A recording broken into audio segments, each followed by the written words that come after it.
नमस्कार साथियों, कैसे हैं आप लोग। आशा करती हूँ आप लोग बहुत बढ़िया होंगे। तो दोस्तों, आज मैं लेकर आ चुकी हूँ आप लोग के बीच एनसीईआरटी का 6th क्लास का साइंस का फर्स्ट लेसन, भोजन का घटक।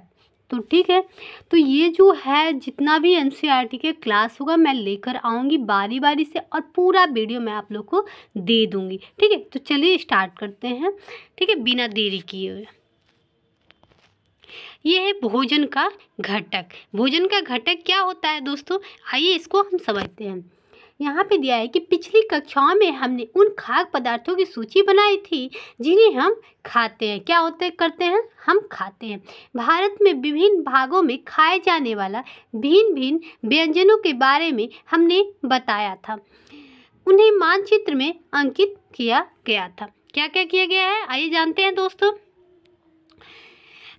एक प्रकार की भोजन में चपाती मतलब रोटी, दाल, बैंगन का भत्ता हो सकता है। दूसरे में चावल, सांभर तथा भिंडी हो सकती है। इसके अतिरिक्त अन्य भोजन में अम्पम, मछली, सब्जियां हो सकती है। इतना कुछ हम लोग भारत में भिन्न प्रकार के व्यंजन बनता है और हम लोग खाते हैं। ठीक है, तो आगे बढ़ते हैं दोस्तों। ये रहा आपका भोजन। ठीक है, क्रियाकलाप 1 में क्या दिखाया गया, आमतौर पे हमारे आहार में अन्न से बना कम से कम एक व्यंजन होता है दूसरे खाद्य पदार्थ में। ठीक है, तो आइए हम समझते हैं इसको। क्या होता है दोस्तों, पंजाब में जो होता है वो वहाँ का अन्न जो होता है क्या होता है, मक्की की रोटी होती है। और दाल में क्या होता है, राजमा होता है, क्योंकि वहाँ पे राजमा होता है ना। और सब्जियां में जो होती है वो सरसों की साग होती है। ठीक है, इसीलिए वहाँ के लोग क्या होते हैं, हट्टे कट्टे होते हैं। उसके बाद यहाँ दही, घी, मतलब वो लोग देखिएगा ना तो यहाँ बिहार के लोग थोड़ा उतना मजबूत नहीं होते। जितना वहाँ के लोगों को देखेंगे ना तो हट्टा कट्टा रहते हैं बहुत ज़्यादा, चाहे वहाँ के महिला हो चाहे वहाँ के पुरुष हो। ठीक है, अब यहाँ दिखा रहा है कि आंध्र प्रदेश में कौन सा व्यंजन होता है। सबसे ज़्यादा वहाँ के लोग चावल खाते हैं। दाल में अरहर का दाल, मतलब अरहर ज़्यादा होता है तो वहाँ के लोग दाल खाते हैं। उसके बाद रसम, चारू, फिर कंदरू, मतलब कंदरू के कुंदरी हम लोग खाते हैं ना सब्जी, वहाँ के लोग कुंदरी का भी सब्जी सबसे ज़्यादा खाते हैं। उसके बाद मुट्ठा, घी, अचार, सबसे ज़्यादा उन लोग का यही सब व्यंजन है। ठीक है, आगे चलते हैं दोस्तों। उसके बाद यहाँ आ रहा है दोस्तों, यहाँ आ रहा है कि दाल, मांस का कोई व्यंजन तथा सब्जी हो सकता है। इसमें दही, मट्ठा, अचार भी शामिल हो सकते हैं। इस तरह के आहार के कुछ उदाहरण सारणी 1.1 में दिए गए हैं। इस सूची में कुछ अन्य व्यंजन भी जोड़िए। आपकी तरफ क्या क्या बनता है, इसके अलावा और क्या क्या होता है आप लोग जोड़ सकते हैं। ठीक है, उसके बाद आ रहा है दोस्तों यहाँ पे कभी कभी हम अपने भोजन में वस्तुएं में इन सभी व्यंजनों को नहीं ले पाते। यदि हम यात्रा में हो तब हम वही खा लेते हैं जो रास्ते में उपलब्ध होते हैं। बहुत सारे लोग होते हैं जो क्या होता है कि घर का खाना नहीं लेकर जाते हैं, तो रास्ते में क्या खाते हैं, वो लोग को जो भी मिल जाता है, जैसे मुड़ी वाला हो गया, बिस्किट वाला हो गया, समोसे वाला, कुछ भी खरीद के खा लेते हैं। हमसे कुछ लोगों के लिए संभव नहीं हो पाता है कि वो इस तरह के विविध व्यंजन हर समय खा सके। कुछ लोगों को प्रॉब्लम होती है गैस वैस का, तो वो लोग नहीं खा पाते, है ना। अब हम आ रहे हैं यहाँ पे आ गए, इस तरह के विविध व्यंजन हर समय खा सके। आहार में विभिन्न पदार्थों के इस तरह के विवरण का कोई आधार होना चाहिए। क्या हमारे शरीर में विशेष प्रयोजन के लिए विभिन्न प्रकार के भोजन की आवश्यकता होती है? जी हाँ, होती है। अगर नहीं खाइएगा तो आप लोगों को कार्बोहाइड्रेट नहीं मिल पाएगा। ठीक है, यहाँ पे दे रहा है 1.1 में विभिन्न प्रकार के खाद्य पदार्थों में क्या होते हैं। हम जानते हैं प्रत्येक व्यंजन एक या एक से अधिक प्रकार के कच्ची सामग्री से बना होता है जो हमें पादपों से प्राप्त होता है। ठीक है, आइए हम जानते हैं इसके बाद वाला। अब यहाँ आ रहा है, या पादपों से या जंतुओं से प्राप्त होते हैं। जंतुओं से हमें क्या मिलता है दोस्तों, तो दूध मिलता है, दही मिलता है ना, घी मिलता है। तो क्या चीज़ से प्राप्त होता है, तो हमें जंतुओं से प्राप्त होता है। इस कच्ची सामग्री के संघटक क्या है, इस कच्ची सामग्री में हमारे शरीर के लिए कुछ आवश्यक घटक होते हैं। इन घटकों के हम पोषक कहते हैं। क्या कहते हैं? पोषक कहते हैं। हमारे शरीर में मुख्य पोषक क्या होता है? कार्बोहाइड्रेट होता है, प्रोटीन होता है, वसा होता है, विटामिन होता है तथा खनिज लवण होता है। ठीक है, आगे जानते हैं दोस्तों क्या होगा। उसके बाद आ रहा है यहाँ पे दोस्तों, इसके अतिरिक्त हमारे शरीर में रुक्षांश, जल भी शामिल है जिनकी हमारे शरीर की आवश्यकता है। क्या सभी खाद्य पदार्थों में सभी पोषक पदार्थ उपलब्ध होते हैं? कुछ साधारण विविधों में हम यह जान सकते हैं कि कच्ची सामग्री या पके हुए भोजन में कौन सा एक या एक से अधिक पोषक उपस्थित होता है। कार्बोहाइड्रेट, प्रोटीन, वसा के प्रशिक्षण अन्य पोषकों के प्रशिक्षण की अपेक्षा सरल है। आइए हम इन प्रशिक्षण को सारणी 1.2 में लिखें। तो ये बच्चों सवाल है, उन लोग को सिखाए थे, लेकिन आप लोग को भी मैं बता दे रही हूँ। यहाँ में दे रहे हैं कि इन प्रशिक्षण को करने के लिए आपको iodine, copper sulphate, caustic soda, विलयनों की आवश्यकता होती है। क्या चीज़ है? तो आयोडीन, कॉपर सल्फेट और कास्टिक सोडा की जरूरत होगी। आपको कुछ प्रणालियों तथा एक ड्रॉप की आवश्यकता होगी प्रैक्टिकल करने के लिए। ठीक है, उसके बाद यहाँ इन प्रशिक्षण को पके हुए भोजन तथा कच्ची सामग्री पर करें, मतलब पकाया हुआ भोजन पे करें या कच्ची सामग्री। इन प्रशिक्षण से प्राप्त प्रशिक्षणों को सारणी 1.2 में दिखाए गए हैं तरीके से आप लिख सकते हैं। इन सारणी में कुछ खाद्य पदार्थ दर्शाए गए हैं। अपना प्रशिक्षण पर इन पर या अन्य किसी उपलब्ध खाद्य पदार्थों पे आप कर सकते हैं। ठीक है, इन प्रशिक्षणों को सावधानी से कीजिए। किसी भी रसायन को खाने या चखने का प्रयास मत कीजिएगा, मतलब प्रयोग करते वक्त आप खाने या चखने के आवश्यकता प्रयास मत कीजिएगा, नहीं तो हो सकता है जहरीला हो। ठीक है, यदि आवश्यक बेलन तत्काल उपलब्ध नहीं है तो आपके अध्यापक निम्न विधि से उन्हें तैयार कर सकते हैं। आइए विभिन्न खाद्य पदार्थों की जांच करके देखें। यहाँ पे जांच करने के लिए बोल रहा है। जांच करके देखिए किसमें कार्बोहाइड्रेट उपस्थित है, कार्बोहाइड्रेट कितने प्रकार के होते हैं। हमारे भोजन में पाए जाने वाले मुख्य कार्बोहाइड्रेट मंड और शर्करा के रूप में होते हैं। ठीक है, यहाँ पे दे रहा है आयोडीन का तंतु विलयन में बनाने के लिए जल से आधी भरी प्रणाली में कुछ बूंदे ट्रिचर आयोडीन को मिला दीजिए। ठीक है, तो क्या हो जाएगा? नीला कलर का हो जाएगा। ये भी आप कॉपर सल्फेट विलयन 100 मिलीमीटर जल में 2 ग्राम कॉपर सल्फेट घोलने से बन जाता है। ठीक है, यहाँ पे दे रहा है 100 मिलीमीटर जल में 10 ग्राम कास्टिक सोडा घोलने से हम अपशिष्ट कास्टिक सोडा विलयन मिल जाएगा। यदि किसी खाद्य पदार्थ में मंड है तो हम उनका आसानी से प्रशिक्षण कर सकते हैं। ठीक है, आइए जानते हैं दोस्तों कि कैसे हम मंड का प्रयोग कर सकते हैं। मंड के लिए प्रशिक्षण के लिए खाद्य पदार्थ कच्ची सामग्री की अल्प मात्रा लीजिए। इसमें तनु आयोडीन विलयन का 2-3 बूंद डालिए। खाद्य पदार्थ का रंग होने वाले परिवर्तन को देखिए। क्या यह नीला या काला हो जाएगा? नीला या काला रंग मंड का उपस्थिति दर्शाता है। हम लोग बचपन में प्रयोग किए थे दोस्तों। अगर आप आलू काट कर रख देते हैं, कुछ समय बाद देखते हो तो नीला टाइप की, या कुछ मतलब आलू कच्चा आलू उसको काट कर हम रख देते हैं, थोड़ी देर बाद देखते हैं तो नीला दिखता है। ठीक है, या हम अमरूद काटते हैं, है ना, पासुल से, तो उसको क्या होता है? नीला दिखाई देता है। ठीक है, अभी देखिए सब प्रयोग कर रहा है लोग। ठीक है, इन प्रशिक्षण को किसी अन्य खाद्य पदार्थों के साथ दोहराइए और जांच कीजिए किसमें मंड है। अपने प्रशिक्षणों को सारणी 1.2 में लिखिए। ठीक है, यहाँ पे आ रहा है दोस्तों, प्रोटीन के प्रशिक्षण के लिए किसी खाद्य पदार्थ की थोड़ी मात्रा लीजिए जिसमें खाद्य पदार्थ का प्रशिक्षण करना है। यदि वह ठोस है तो उसको पहले उसका पेस्ट अथवा चूर्ण बनाने की आवश्यकता होती है। कोई अगर चीज़ ठोस है मतलब कठोर है, उसको क्या कीजिए? पेस्ट बना लीजिए। खाद्य पदार्थ को थोड़ी मात्रा में पीसकर या मसल कर उसे चूर्ण को एक साफ प्रणाली में डाल रखें। ठीक है, डाल रखें और 10 बूंद पानी मिलाकर उसे अच्छी तरह हिलाएं। अब ड्रप की सहायता से प्रकनली में 2 बूंद कॉपर सल्फेट का विलयन तथा 10 बूंद कास्टिक सोडा का विलयन डालिए।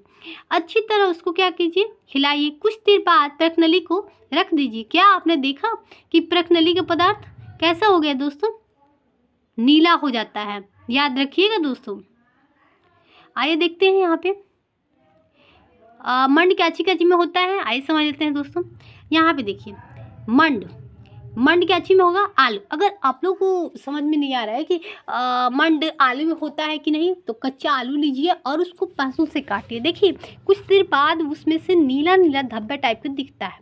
आप लोग सोचते होंगे कि तो वही है मंड होने का उपस्थिति का निशान, ठीक है। अब बताइए दूध में क्या होता है दोस्तों, तो प्रोटीन होने का उपस्थिति होता है, उसको भी आप देख सकते हैं। और मूंगफली में क्या होता है दोस्तों, मूंगफली में वसा होता है। क्या होता है, वसा होता है, ठीक है। अभी आ रहा है कि बिना पका चावल चूर्ण, उसमें कुछ नहीं होता है। पकाया हुआ चावल में भी नहीं होता है, सूखा नारियल में भी नहीं होता है, बिना पकी अरहर में भी नहीं होता है, ठीक है। पकी हुई दाल में भी नहीं होता है और सब्जी में भी नहीं होता है, ठीक है। नेक्स्ट पर हम चलते हैं दोस्तों। यहाँ पे अब यहाँ है कागज फट ना जाए, अब कागज को सीधा कीजिए। कौन सा प्रयोग, हाँ अब आप लोगों को वसा मतलब कि किसमें वसा होता है या नहीं होता उसको प्रयोग करने के लिए बता रहा है। कागज फट ना जाए, अब कागज को सीधा कीजिए। ध्यानपूर्वक देखिए क्या इस पर तेल के धब्बे हैं। कागज किसी प्रकाश के सामने ले जाए। क्या आपको इस धब्बे से होकर आने वाले धुंधला प्रकाश दिखाई देता है। दोस्तों आप लोग एक कागज लीजिएगा, उस पर कुछ तेल गिरा दीजिएगा और आप ले जाइएगा प्रकाश के सामने, तो धब्बा सा दिखाई देता है, तो वही है आपका वसा, ठीक है। अब यहाँ पे दे रहा है दोस्तों कि कागज पर तेल का धब्बा खाद्य पदार्थों में वसा की उपस्थिति दर्शाता है। खाद्य पदार्थों में कभी कभी जल की कुछ मात्रा भी हो सकती है। इस दशा में इन पदार्थों को कागज पर धीरे धीरे रगड़िए और कुछ समय के लिए कागज को सुखा दीजिए, ताकि यदि खाद्य पदार्थ में कुछ जल आया हो तो वो क्या हो जाएगा, सूख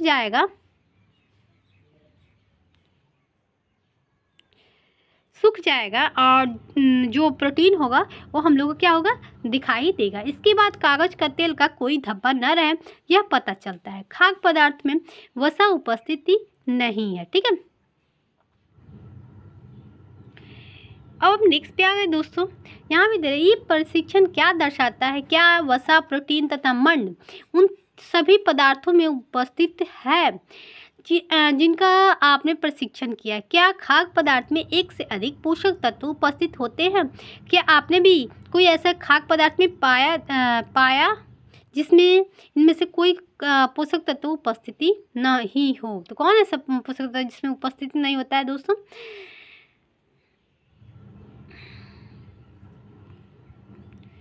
यहाँ पे दे रहा है दोस्तों, रुक जाइए,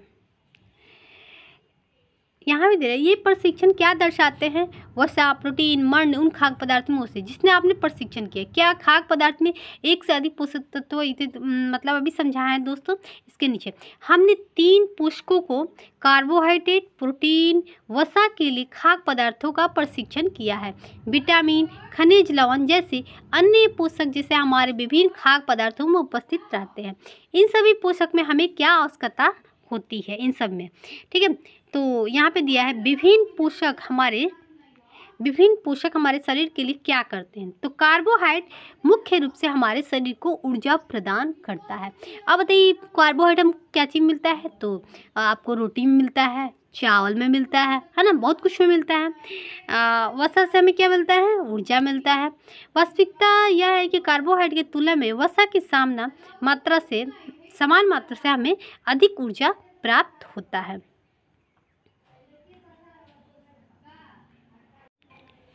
अब यहाँ दे रहा है कार्बोहाइड्रेट भोजन को ऊर्जा देने वाले भोजन कहलाते हैं। कार्बोहाइड्रेट कहाँ से प्राप्त होता है, तो हमें भोजन से प्राप्त होता है, जैसे रोटी से, चावल से, है ना। आइए हम दिखाते हैं कि कार्बोहाइड्रेट का क्या क्या स्रोत है, ठीक है।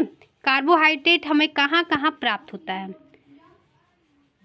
यहाँ पे शकरकंद मतलब कोन, आप लोग कोन खाए होंगे, तो कोन में आप लोगों को कार्बोहाइड्रेट मिलता है। आलू में मिलता है दोस्तों, गन्ना में भी मिलता है कार्बोहाइड्रेट मतलब ऊर्जा मिलता है, पपीता में भी मिलता है, तरबूजा में भी मिलता है, आम में मिलता है, भुट्टा में मिलता है, गेहूं में मिलता है, चावल मिलता है, बाजरा में मिलता है, मक्का में मिलता है। ठीक है, तो इतना कुछ हमें कार्बोहाइड्रेट प्राप्त होता है इतना कुछ से। ठीक है, तो हमें अगर कुछ कमी हो गया, एनर्जी नहीं है, ऊर्जा नहीं मिल पा रहा है, तो आप लोग खाइए जमकर, पपीता खाइए, कोन खाइए, आलू खाइए, ईख खाइए, कोई कमी नहीं बरतती है। ठीक है, अब हम आगे आ रहे हैं दोस्तों। ये है आपका, ये हो गया आपका वसा का। ठीक है, ये जो है वसा और पादप स्वरूप, ये देखिए वसा का है ना। तो वसा से हमें कहाँ कहाँ से मिलता है दोस्तों? तो वसा जो हो गया तो हमें प्राप्त होता है सरसों के तेल से प्राप्त होता है वसा, सूर्यमुखी के तेल से प्राप्त होता है, नारियल से प्राप्त होता है, सोयाबीन के तेल से प्राप्त होता है, तिल से हमें वसा मिलता है। नेक्स्ट पर हम चलते हैं। ये देखिए, ये जानवरों द्वारा हमें प्राप्त होता है, ये मांस से मिलता है, जो मांस खाता है उसमें तो वसा मिल जाता है। घी से मिलता है, जानवरों से प्राप्त होता है भाई। दूध से मिलता है वसा, मक्खन से मिलता है, क्रीम से मिलता है, अंडा से मिलता है और मछली से मिलता है। इतना कुछ से हमें वसा प्राप्त होता है। ठीक है, अब हम नेक्स्ट पे चलते हैं दोस्तों। अब हम जानेंगे दोस्तों, वसा आप जान गए, तो अब हम जानेंगे कौन चीज़? प्रोटीन हमें कहाँ से प्राप्त होता है? चना से प्रोटीन प्राप्त होता है। अगर आपके शरीर में प्रोटीन की कमी हो गई, आप सुस्त हैं, आप थक जाते हैं भाई, तो आप चना खाइए, चना को फुला कर खाइए, चना का दाल खाइए, आप चना का हर कुछ खा सकते हैं। ठीक है, उसके बाद मूंग में हमें सबसे ज़्यादा प्रोटीन मिलता है। तूर दाल में मिलता है दोस्तों, दाल में भी प्रोटीन मिलता है। अगर आपके अंदर प्रोटीन की कमी है तो आप तुअर का दाल खाकर अपना प्रोटीन को पूरा कर सकते हैं। राजमा में मिलता है ना। उसके बाद यहाँ मटर में मिलता है, यहाँ सोयाबीन में मिलता है, सोयाबीन की सब्ज़ी खाते हैं, मटर में भी मिलता है दोस्तों। उसके बाद हम लोग आ रहे हैं जानवरों से क्या क्या प्राप्त होता है दोस्तों? आइए हम जान लेते हैं दोस्तों। जानवरों से प्राप्त होता है हम लोग को मांस से हमें प्रोटीन मिलता है, मछली से मिलता है, पनीर से मिलता है, दूध से मिलता है, इतना कुछ से हमें प्रोटीन मिलता है। अंडा से मिलता है ना। उसके बाद आ रहा है दोस्तों, अब हम देखते हैं नेक्स्ट क्वेश्चन दोस्तों। ये समझ लिए हैं दोस्तों, यहाँ पे प्रोटीन की आवश्यकता शरीर की वृद्धि तथा स्वस्थ रखने के लिए होती है। अगर हमारे शरीर में प्रोटीन की कमी हो जाती है तो क्या होगा? हम नाटे रहेंगे, हम स्वस्थ नहीं रह पाएंगे। प्रोटीन युक्त भोजन को प्रायः शरीर वर्धक भोजन कहते हैं। ठीक है, शरीर वर्धक भोजन कहते हैं। शरीर में जिन बच्चों के अंदर प्रोटीन की कमी हो जाती है उनके शरीर में वृद्धि नहीं हो पाती है। विटामिन रोगों से हमारी शरीर को रक्षा करता है। विटामिन का काम क्या होता है? हम जितनी भी बीमारियां हैं उससे क्या करता है? बचाने का काम करता है, रक्षा करने का काम करता है। विटामिन हमारे आँख, अस्थियों और दांत और मसूड़ों को स्वस्थ रखने में सहायता करता है। अगर विटामिन की कमी हमारे शरीर के अंदर हो जाए तो बहुत सारी बीमारी भी हो सकती है और मसूड़ा दांत में भी प्रॉब्लम हो सकती है। ठीक है, विटामिन कितने प्रकार के होते हैं जिन्हें अलग अलग नामों से जाना जाता है। इनमें से कुछ होता है ए, बी, सी, डी। ठीक है, ई, के नाम से जाना जाता है। आइए हम इसको डिटेल में जानते हैं। ठीक है, यहाँ पे दे रहा है दोस्तों, विटामिन के एक समूह को हम लोग बी कॉम्प्लेक्स कहते हैं। हमारे शरीर के सभी प्रकार के विटामिनों की पूर्ति। अब यहाँ आ रहा है कि अल्प मात्रा में आवश्यकता होती है।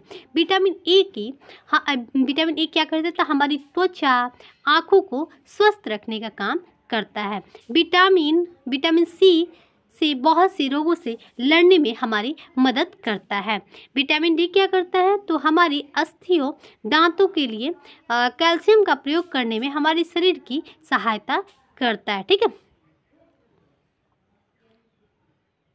उसके बाद आ रहा है दोस्तों, विभिन्न विटामिनों में भरपूर भोजन चित्र 1.6 में दर्शाया गया। आप लोग दिखाते हैं आगे, चलिए।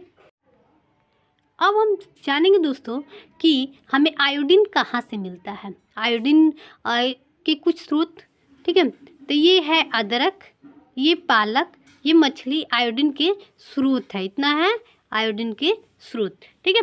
आइए हम जानते हैं दोस्तों फास्फोरस के स्रोत क्या है।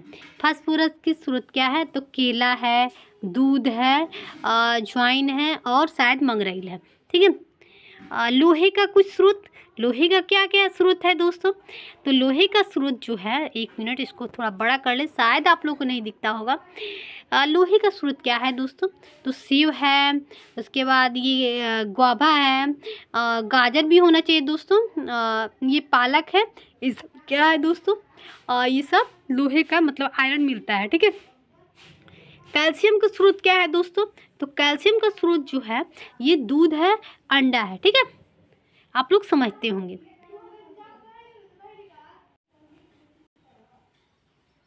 अब देखिए हमारे शरीर में सूर्य के प्रकाश की उपस्थिति से विटामिन डी बनता है। इन दिनों कोई भी सूर्य के प्रकाश में नहीं रह पाता है, जिससे लोगों में इसकी कमी हो जाती है। क्या होता है ना, पहले लोग बैठ जाते थे सूर्य भगवान के मतलब धूप में बैठ लेते थे, तो उन लोगों को विटामिन डी की कमी नहीं हो पाती। लेकिन आजकल किसी के पास फुर्सत नहीं है, जिसके कारण लोगों के अंदर विटामिन डी की कमी हो जाती है। अगर आप चीन साइड में चले जाइए और उन लोगों को सबसे ज़्यादा विटामिन डी की कमी होती है, तो वहाँ के डॉक्टर क्या बोलते हैं कि आप जाइए कुछ दिन धूप में रहिए। तो वो लोग कहाँ आते हैं, वो लोग भारत आते हैं, गोवा हो गया और कौन कौन सा जगह हो गया, वहाँ जाते हैं और बालों पे लेट जाते हैं। वो लोग क्या लेते हैं, सूर्य भगवान के विटामिन डी, ठीक है।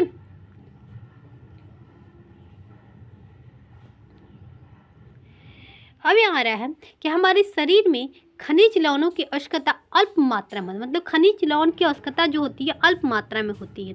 शरीर के उचित विकास, अच्छे स्वास्थ्य के लिए प्रत्येक खनिज लवण की आवश्यकता होती है। मतलब अच्छा स्वास्थ्य के लिए हमें क्या चीज़ की जरूरत पड़ती है, खनिज लवण की आवश्यकता होती है। विभिन्न खनिज लवणों के कुछ स्रोत 1.10 में दर्शाया गया है। आइए हम आगे जानते हैं दोस्तों। अब यहाँ पे दे रहा है कि खाद्य पदार्थों में एक से अधिक पोषक होते हैं। अधिकांश खाद्य पदार्थों में एक से अधिक पोषक होते हैं। आपने भी सारणी 1.2 में प्रशिक्षणों को लिखते समय इस बात का आवश्यकता अवश्य देखे होंगे। फिर भी किसी कच्ची सामग्री में एक निश्चित पोषक की मात्रा दूसरे पोषक की मात्रा से अधिक होती है। उदाहरण से चावल में कार्बोहाइड्रेट की मात्रा दूसरे पोषक से क्या होती है, अधिक होती है।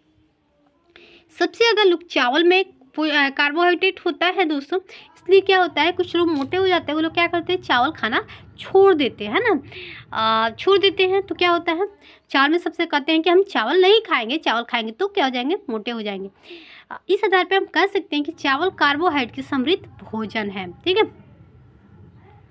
आगे बढ़ते हैं दोस्तों। यहाँ पे आ रहा है इन पोषकों के अलावा हमारे शरीर को आहारी, रेशों तथा जल को भी आवश्यकता होती है। आहारी रेशे रुक्षांश के नाम से जाने जाते हैं। हमारे खाने में रुक्षांश की पूर्ति मुख्यतः पादप उत्पादों से होती है। रुक्षांश के मुख्य स्रोत जो होती है साबुत खाद्यान्न, दाल, आलू, ताजे फल, सब्जियां है, ठीक है। अब आ रहा है यहाँ पे रुक्षांश हमारे शरीर को कोई पोषक पदार्थ नहीं करते हैं, फिर भी यह हमारे भोजन का आवश्यक अवयव है। इसका आयतन जो होता है दोस्तों बढ़ा देते हैं। रुक्षांश बिना पचे भोजन को बाहर निकालने में हमारे शरीर की सहायता करती है। अब रुक्षांश कहाँ मिलता है दोस्तों, तो आप लोग को बताया कि रुक्षांश जो होगा वो साबुत खाद्यान्न, ताजे फल, सब्जियां, लेकिन सबसे अधिक सीम रेशे वाले सब्जियां में रुक्षांश होती है, ठीक है। यहाँ भी दे रहा है कि जल भोजन में उपस्थित पोषकों को अवशोषित करने में हमारे शरीर की सहायता करता है। यह कुछ अपशिष्ट पदार्थ जैसे मूत्र, पसीने को भी शरीर से बाहर निकालने में मदद करता है, ठीक है। सहायता करता है। सामान्य हमारे शरीर को जितनी जल की आवश्यकता होती है वह हमें वस्तुओं से प्राप्त होती है। कहाँ से प्राप्त होती है? तो वस्तुओं से प्राप्त होती है। अब यहाँ आ रहा है दोस्तों, जिन्हें हम द्रव रूप में ले लेते हैं, जैसे जल, दूध, चाय आदि। इसके अतिरिक्त हम जो भी भोजन पकाते हैं तो उनमें पानी का प्रयोग किया जाता है। किसका प्रयोग किया जाता है? पानी का प्रयोग किया जाता है। आइए देखें कि क्या कोई अन्य स्रोत हमारे शरीर को जल प्रदान करता है। क्या अन्य भी कोई स्रोत है जो हमें जल प्रदान करता है?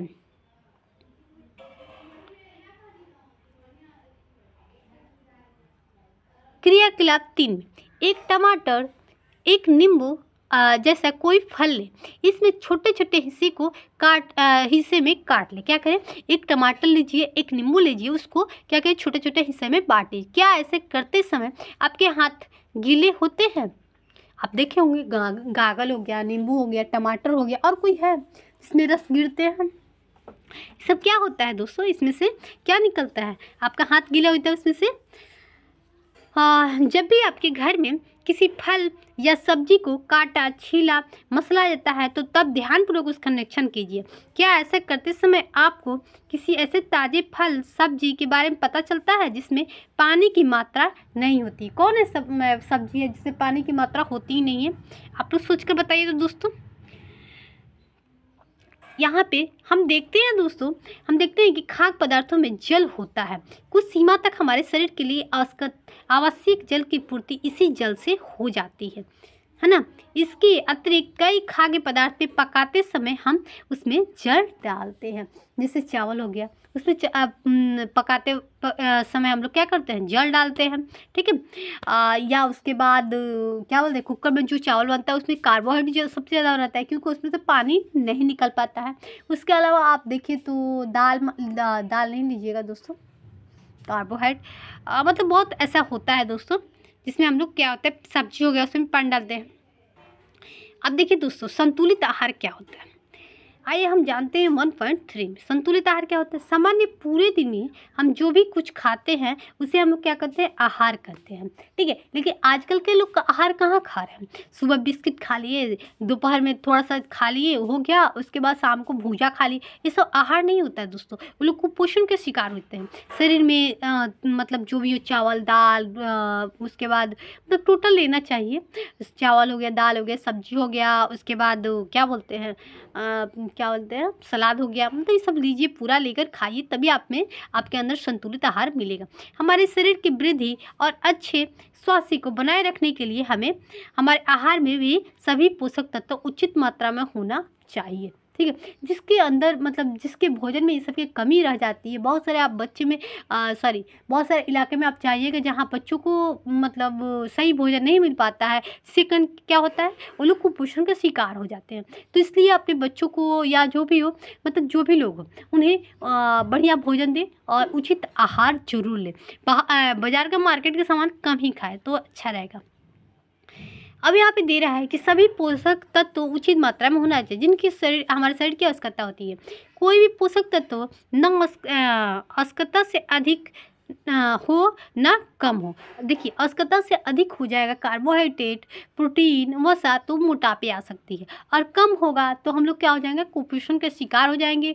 और जो भी बच्चे टाइम से उन्हें नहीं मिल पा रहा है, वो लोग क्या, उनके शरीर में वृद्धि नहीं हो पाएगी और वो लोग नाटे हो सकते हैं। वो मतलब बच्चे वाली हरकतें भी कर सकते हैं लंबी समय तक। ठीक है। तो इसलिए अपने बच्चों को ज़्यादा ध्यान दें और खाने पान पर जरूर ध्यान दें। ठीक है। यहाँ पे दे रहा है कि हमारे आहार में पर्याप्त मात्रा में रुक्षांश जल भी होना चाहिए। इसके लिए हमें क्या लेना चाहिए दोस्तों? शरबत हो गया, उसके अलावा आप नींबू पानी ले सकते हैं, उसके अलावा आप और क्या ले सकते हैं? दूध हो गया, ईख का रस हो गया, संतुलित आहार कहते हैं। ठीक है।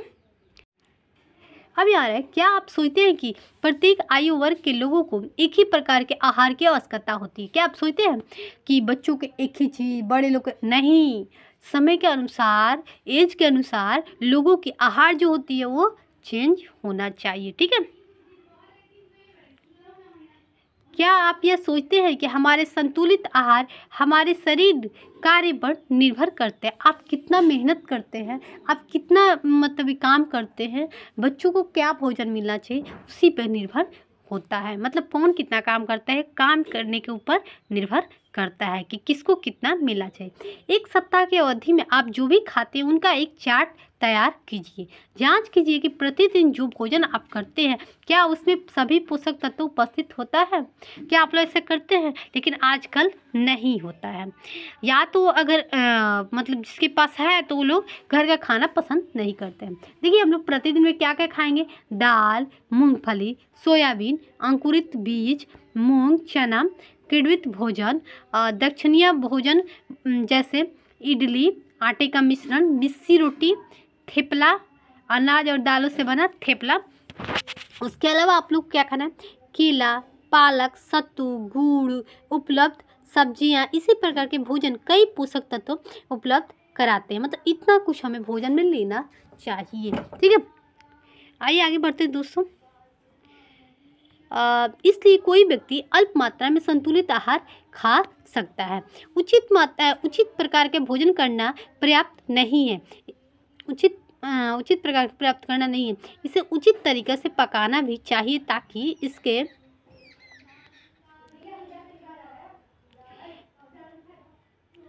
ताकि पोषक तत्व नष्ट न हो। क्या आप जानते हैं कि पकाते समय कुछ पोषक नष्ट हो जाते हैं? आप लोग को पता होगा, जब आप लोग चावल बनाते हैं और चावल से माड़ निकाल देते हैं, है ना, तो उसमें से क्या होता है, वो पोषक पदार्थ है। कुछ लोग माड़ भात खा लेते हैं, लेकिन अगर उसमें से निकाल देते हैं तो क्या हो जाएगा, कुछ पोषक तत्व जो होगा वो क्या होता है, नष्ट हो जाता है। या हम लोग चावल को धोते उस टाइम भी नष्ट हो जाता है। ठीक है, अब हमारे नीचे आ रहे हैं दोस्तों, छिलका उतार कर यदि सब्जियां और फलों को धोया जाता है तो यह संभव है कि उसमें से कुछ विटामिन नष्ट हो जाए। कुछ लोग क्या होता है, आलू को छील कर बनाते हैं, या बाकी और सब्जियां होती है वो लोग क्या करते हैं, छील कर बनाते हैं। हम लोग फल खाते हैं ना, जैसे सेब हो गया, फल और सब्जियां में, फल और सेब में क्या करते हैं, छील कर खाते हैं, स्टाइलिश बनते हैं। तो दोस्तों उन्हें बता दूं कि कुछ जो होता है ना उसमें विटामिन वो क्या होता है, नष्ट हो जाता है। त्वचा में कई महत्वपूर्ण विटामिन, खनिज, लवण होते हैं। चावल और दालों को बार बार धोने से उसमें उपस्थित विटामिन और कुछ खनिज लवण जो होते हैं वो अलग हो जाते हैं। इसलिए कहा जाता है कि दाल और चावल को बार बार नहीं धोना चाहिए। ठीक है, अब यहाँ आ रहा है कि हम सभी जानते हैं कि पकाने से भोजन का स्वाद बढ़ता है। अगर हम भोजन पका कर खाते हैं तो उसमें क्या होता है, स्वाद बढ़ जाता है। लेकिन आजकल का चलन चला है कि हर कुछ लोग कच्चा खाना पसंद करते हैं, लेकिन कच्चा भोजन हमारे तरफ का जो है वो नहीं है। चाइनीज लोग ज़्यादा कच्चा भोजन करना पसंद करते हैं, इसीलिए आजकल ना लोग बहुत कम जी रहे हैं, है ना। क्या होता है कि सब चाइनीज ढांचा ला रहे हैं। और चाइनीज लोग क्यों कच्चा भोजन करते हैं, क्योंकि उन्हें पर्याप्त मात्रा में चावल, आटे वहाँ पे नहीं हो पाती, जिसके कारण वो लोग कच्चा चीज़ खाना पसंद खाते हैं। भाई उन्हें तो खाना ही तो खाना है। लेकिन भारत के लोग जो होते हैं देखा देखी वो लोग भी खाना पसंद करने लगे हैं, लेकिन नहीं खाना चाहिए, कच्चा चीज़ तो खाना ही नहीं चाहिए। वो लोग अपने आप को मेंटेन कर लिए, लेकिन हमारे यहाँ के लोग मेंटेन नहीं कर लिया है, और वहाँ के मौसम कुछ और है, यहाँ के मौसम कुछ और है। तो हमें कच्चा चीज़ से बचना चाहिए। जैसे यहाँ के लोग चाउमीन खाते हैं, चाउमीन खाने वाली चीज़ है, चाउमीन ठीक है खानी चाहिए, लेकिन ऊपर से क्या बोलते हैं, प्याज हो गया और क्या गोभी हो गया और क्या क्या खाते हैं, ऊपर से नहीं खाना चाहिए। हम लोग कच्चे क्योंकि हम लोग उस मौसम के लायक है नहीं जिस मौसम में वो लोग रहते हैं। मौसम को अनुसार चेंज किए हैं तो वो खा सकते हैं, लेकिन हमें नहीं खा सकते हैं। ठीक है, पाव रोटी और क्या क्या खाते हैं वो हमारे यहाँ खाना है ही नहीं दोस्तों, नहीं खाना चाहिए। ठीक है, उसके आगे हम चलते हैं। इसे पचाने में आसानी होती है। ठीक है, अगर हम बार बार चावल को नहीं धोते हैं, 2 बार धोते हैं, उसके बाद बना देते हैं और उसमें से माड़ नहीं निकालते हैं तो क्या होगा, जल्दी पचेगा। ठीक है, उसमें ज़्यादा विटामिन मिलेगा हमें। इसके साथ साथ पकाने में कुछ पोषक तत्व हानि भी हो सकती है, पोषक तत्वों की हानि भी हो सकती है। यदि हम चावल को बार बार धोते हैं तो उससे क्या होगा, कुछ पोषक तत्व जो होगा वो। उसके उदाहरण, यदि हम भोजन में अत्यधिक जल का उपयोग किया जाता है तो उसके बाद उसे फेंक दिया जाता है। क्या होता है, उसके बाद फेंक दिया जाता है। कई लाभदायक प्रोटीन, खनिज, लवण नष्ट हो जाता है। जब हम लोग चावल बनाते हैं तो उसमें से क्या करते हैं कि चावल को जब छानते हैं तो उसमें क्या करते हैं, पानी को फेंक देते हैं, फिर माड़ निकाल देते हैं, तो क्या होता है, कुछ खनिज लवण क्या होते हैं, नष्ट हो जाते हैं। ठीक है, उसके बाद सेब को काटते हैं तो सेब को लोग छील कर खाते हैं, है ना। उसके अलावा अमरूद है तो अमरूद को भी लोग छील कर खाते हैं, जबकि नहीं खाना चाहिए। अमरूद हो गया, सेब हो गया, ये सब छीलने वाला चीज़ नहीं है, नहीं होता है। इससे क्या होता है, खनिज लवण नष्ट हो जाते हैं। अब यहाँ आ रहा है दोस्तों कि भोजन पकाने में विटामिन सी आसानी से गर्मी से नष्ट हो जाती है। मतलब कौन चीज़ बना रहे हैं आप और क्या होता है, अगर पकाइएगा तो विटामिन सी जो होता है वो नष्ट हो जाता है। क्या उचित नहीं होगा हम अपने आहार में फल और कच्ची सब्जियां का भी सम्मिलित करेंगे, ठीक है। अब हमारे बुझू ने सोचा कि हर समय वसा युक्त खाने ही सर्वोत्तम भोजन है। क्या हम लोग वसा युक्त अगर खाना हमेशा खा रहे हैं, तला हुआ भोजन, मतलब जितना मतलब छाना बघारा वो चीज़ खाते हैं, तो वैसे चीज़ क्या होता है ना, डॉक्टर कुछ दिनों के बाद वो लोग को मना कर देते हैं कि ये नहीं खाना, वो नहीं खाना। एक कटोरी कार्बोहाइड्रेटेड भोजन की अपेक्षा एक कटोरी वसा युक्त भोजन अधिक ऊर्जा देगा। मान लीजिए कि हम लोग क्या करें हैं, एक कटोरी कार्बोहाइड्रेट युक्त भोजन की अपेक्षा एक कटोरी हम लोग वसा युक्त भोजन अधिक ऊर्जा देगा। मतलब एक कटोरी वसा युक्त, मतलब एक कटोरी अगर चावल खा लिए और एक कटोरी वसा युक्त भोजन कराए तो उसके बराबर हो जाएगा, ठीक है। क्या ऐसा नहीं होता है? अंततः उसने तली हुई चीज़ें, समोसा, पूड़ी, मलाई, रबड़ी, पेड़ा आदि प्रचुर वसा युक्त भोजन ही खाया, इसके अलावा कुछ नहीं खाया। क्या होता है, कुछ लोग होते हैं वो सोचते हैं कि इसमें ही अच्छा है, लेकिन अच्छा नहीं होता है। यहाँ क्या आप सोचते हैं वह ठीक था? निस्संदेह नहीं। इतना अधिक वसा युक्त भोजन खाना हमारे शरीर के लिए बहुत हानिकारक होता है, ठीक है, नहीं खाना चाहिए, ठीक है। क्या होता है दोस्तों, जो ज़्यादा ये मीठा चीज़ हो गया, तला हुआ चीज़ हो गया, वो सब खाते हैं ना, तो उनकी एक तो मोटापा बढ़ती है। उसके बाद कुछ दिनों बाद डॉक्टर मना कर देता है कि तुम्हें ये नहीं खाना, वो नहीं खाना है, साफ मना कर देता है। तो वही प्रॉब्लम होती है, बहुत हानिकारक होती है। इससे क्या होता है, हमारे शरीर में जो होता है वसा की मात्रा अत्यधिक हो जाता है और मोटापे के कारण बन सकता है। इसलिए ज़्यादा हमें तला भुना चीज़ नहीं खाना चाहिए और तेल वाले चीज़ नहीं खाना चाहिए, ठीक है। और मोटापा हो गया तो भाई बहुत सारी बीमारियां हो सकती हैं।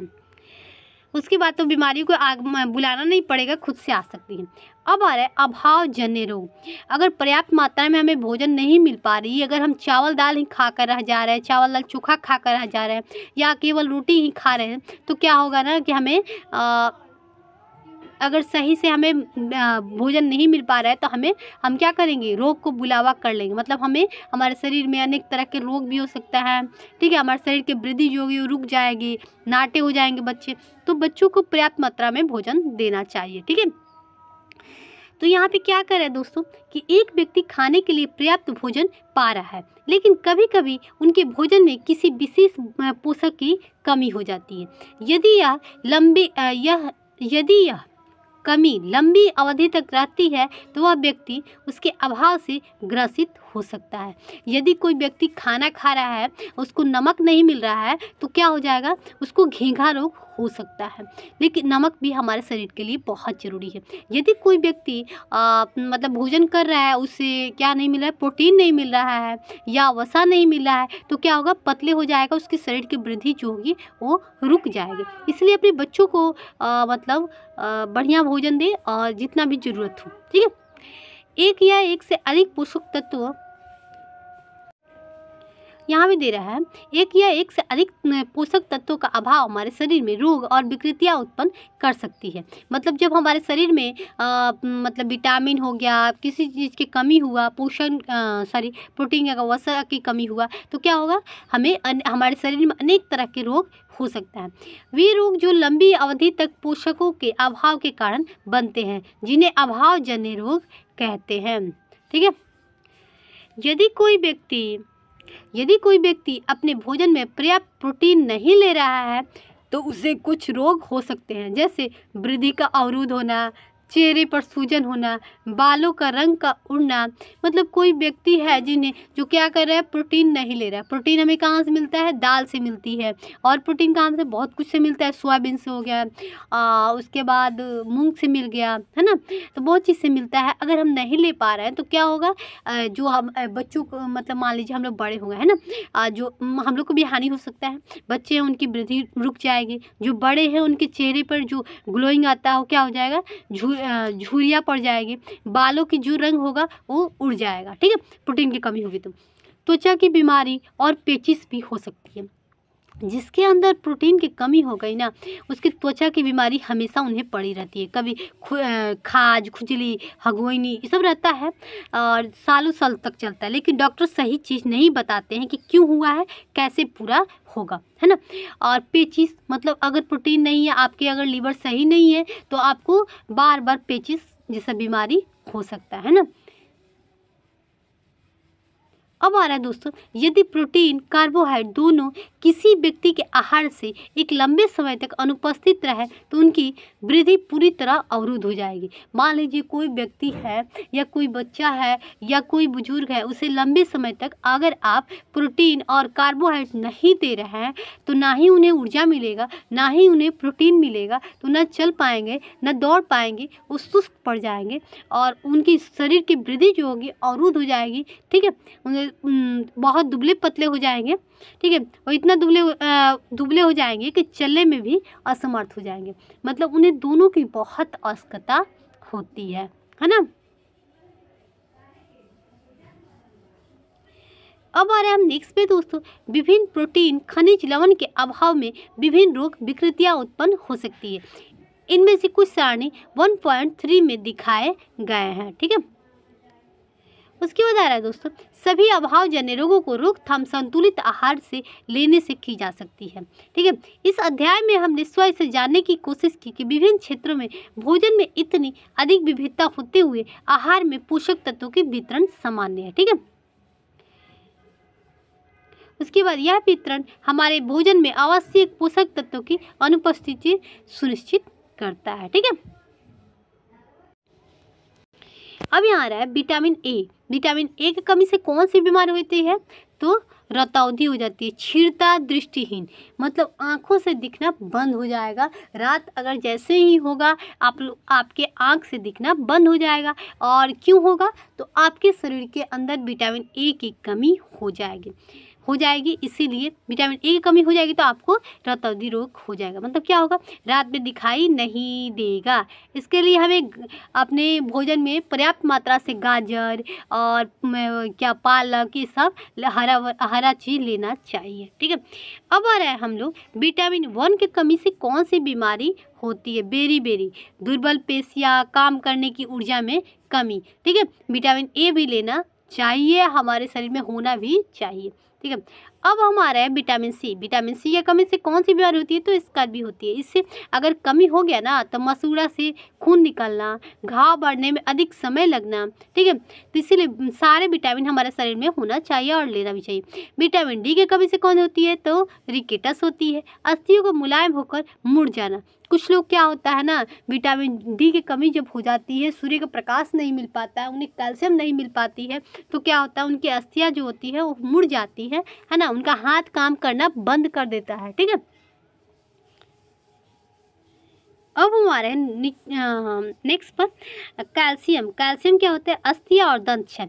जिस इंसान के अंदर अगर कैल्शियम की कमी हो गया तो उनकी क्या होगी, उनके हाथों की हड्डियाँ दर्द करेगी, उसके बाद दांत दर्द करेंगे, उसके बाद दांत के मतलब जो होंगे टूट जाएंगे जल्दी। ये सब कैल्शियम की कमी से होता है, ठीक है। अब हमारे हैं आयोडीन। भाई आयोडीन नमक नहीं लीजिएगा तो आपको कौन सा रोग हो जाएगा दोस्तों, तो घेघा रोग हो जाएगा। इसीलिए अपने बच्चों को भोजन में नमक जरूर दें, और नमक युक्त मतलब भोजन देना चाहिए, ना ही कि खाली मीठा, ठीक है। गर्दन की वृद्धि का फूल जाना, बच्चों में मानसिकता विकलांगता हो जाता है।